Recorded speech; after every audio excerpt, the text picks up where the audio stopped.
अखिल भारतीय क्षत्रिय कल्याण परिषद की महिला शाखा की प्रदेश अध्यक्ष हैं लता सिंह चौहान।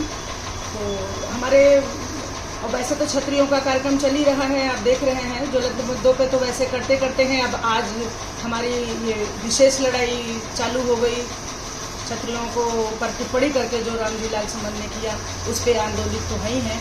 इसके अलावा हमारे महाराणा प्रताप जी की जो स्वाभिमान और बलिदान के लिए वो अलग एक उनकी अलग एक पहचान है। स्वाभिमान की लड़ाई में महाराणा प्रताप की जयंती आ रही है 9 तारीख को।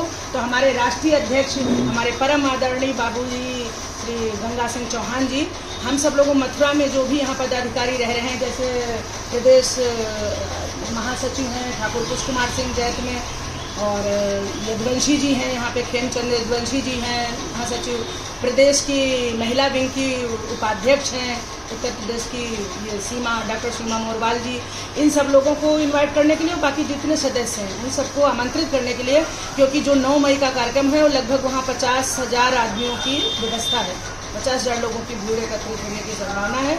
और उसमें हम सब लोगों से भी आह्वान करने के लिए आए कि जितने हो सके मैं मथुरा से, अब चूँकि अब तो शक्ति प्रदर्शन की बात आ गई, अब सिर्फ जन्मदिन की बात नहीं है, महाराणा प्रताप जयंती की बात नहीं है, वहाँ हमारे लोगों के स्वाभिमान की भी बात है और हमको इन सब लोगों को दिखाने की भी बात है। और क्षत्रिय सभा कोई एक ये नहीं है कि सिर्फ अपने लिए लड़ता है, पूरे समाज के लिए जब जब जिस पे आएगा, क्योंकि महापुरुषों की कोई जातियां नहीं होती हैं। इतिहास कुरेदने के लिए उनको तो वहीं पे संसद में ही संसद अध्यक्ष को दंडित करना चाहिए था, तो आज ये सब नहीं होता। ये सब करवाया जा रहा है इसके सरकार के द्वारा।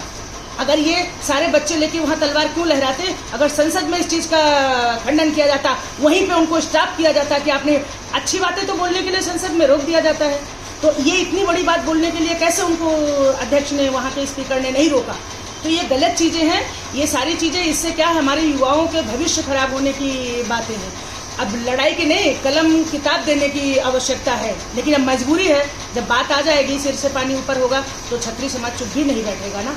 हमारे महापुरुषों की हो या तुम्हारे महापुरुषों की हो, हम तो किसी के महापुरुषों की हो इस देश में, सबकी लड़ाई लड़ने के लिए क्षत्रिय अपने सिर पे कफन बांध के चलता है। वो तो अपने बच्चे, क्योंकि पहले से भी यही रहा है कि महिलाएं जौहर करती आई हैं, क्योंकि उनकी महिलाएं विधवा हुई, उन्होंने जौहर किया, देश की लड़ाई लड़ी, और बच्चे और महिलाएं उनके अनाथ हुए।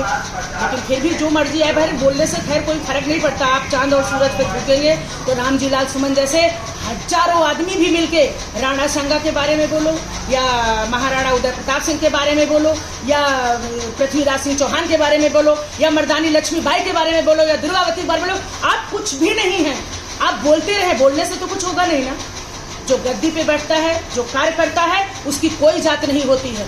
क्या अहिल्याबाई होलकर ने राज्य नहीं संभाला तो नारी शक्ति के लिए वो प्रेरणा नहीं है?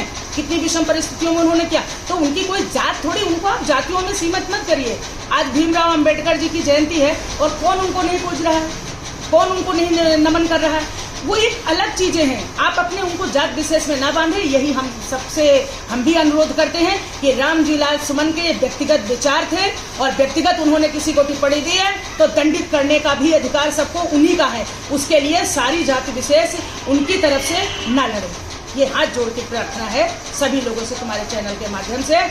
जय हिंद, जय क्षत्रिय समाज।